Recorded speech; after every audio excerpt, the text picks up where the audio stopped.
Saudara, dua kecelakaan di lokasi berbeda menyebabkan dua mahasiswa meninggal dunia. Kecelakaan di Jagakarsa, Jakarta Selatan, melibatkan purnawirawan polisi. Sementara di Cianjur, Jawa Barat, diduga kasus ini melibatkan keluarga pejabat Polri.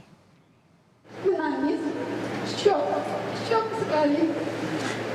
Jadi saya bilang, ya Allah, dari 4 orang, 1 meninggal, 1 yang menurut saya bisa bersandar. Setelah tewas tertabrak oleh kendaraan purnawirawan polisi, Muhammad Hasya Atollah, mahasiswa Universitas Indonesia yang sudah meninggal dunia, justru ditetapkan sebagai tersangka oleh polisi.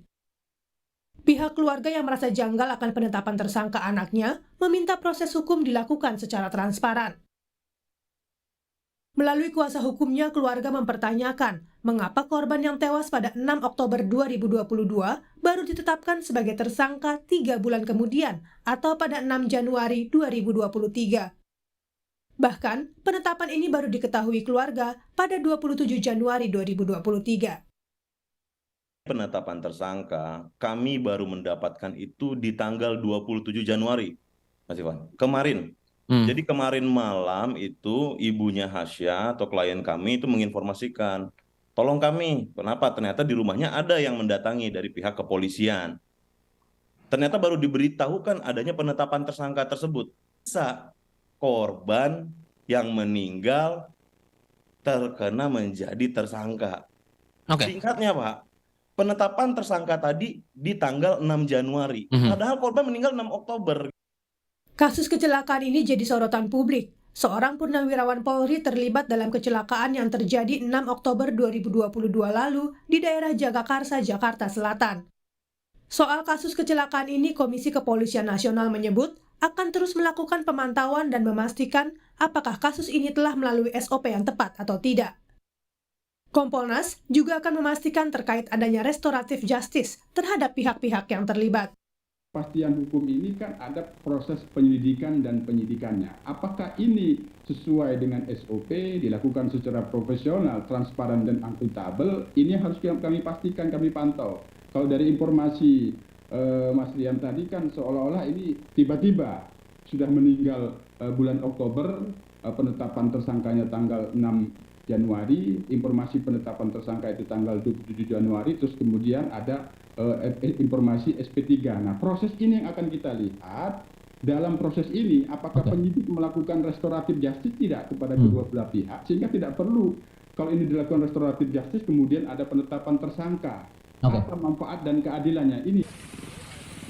Sementara itu di Cianjur, Jawa Barat, kecelakaan lalu lintas yang melibatkan iring-iringan kendaraan pejabat Polri juga menewaskan seorang mahasiswi Universitas Surya Kencana Cianjur. Seorang sopir mobil Audi sempat dikejar warga karena dianggap menabrak hingga tewas mahasiswi tersebut. Sopir mobil Audi lalu buka suara. Sugeng, sopir mobil Audi menjelaskan dirinya masuk dalam iring-iringan karena sudah mendapatkan izin dari personel kepolisian, karena ia membawa istri polisi yang ikut dalam rombongan tersebut. Saya ikut iring-iringan, masuk dalam iring-iringan, bukan saya menerobos ataupun saya memaksa merangsak masuk ikut iring-iringan, tidak. Itu semua atas pengetahuan Bapak suami daripada ibu bos saya yang saya bawa, saya sebagai pengemudi. Saat dihentikan warga, Sugeng menyatakan dirinya tak menabrak korban. Sugeng menunjukkan bukti bahwa tidak ada mobilnya yang lecet. Sugeng menambahkan bahwa yang menabrak korban adalah mobil anggota kepolisian. Saya ajak untuk membuktikan. Saya terangkan, Pak, Bapak-bapak semua, ini mobil yang saya kemudikan adalah mobil sedan jenis Audi. Ceper, Pak, rendah banget. Kita cek dulu deh, apakah betul yang Bapak tuduhkan kepada saya penabrak si korban. Bapak cek dulu, semua dicek Pak. Dan setahu saya, penglihatan saya itu adalah mobil di rombongan. Masalah itu mobil satu rombongan apa tidak, saya tidak tahu Pak. Yang jelas itu mobil dari kepolisian Pak. Tapi Pak, untuk plat nomor saya dengar suara. Pada kasus di Cianjur ini, polisi menetapkan sopir mobil Audi sebagai tersangka. Kabid Humas Polda Jawa Barat, Kombes Ibrahim Tompo mengatakan, penetapan tersangka ini karena sudah ditemukan bukti-bukti yang kuat. Akhirnya ditetapkan tersangka atas nama Sugeng Guru Gautama Legiman.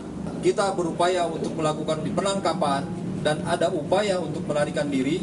Akhirnya kita terbitkan DPO atas yang bersangkutan, di mana ditetapkan yang bersangkutan sebagai tersangka laka lantas. Dalam 2 kasus kecelakaan ini, polisi wajib mengusut tuntas dan tidak ada fakta yang ditutup-tutupi. Tim Liputan, Kompas TV.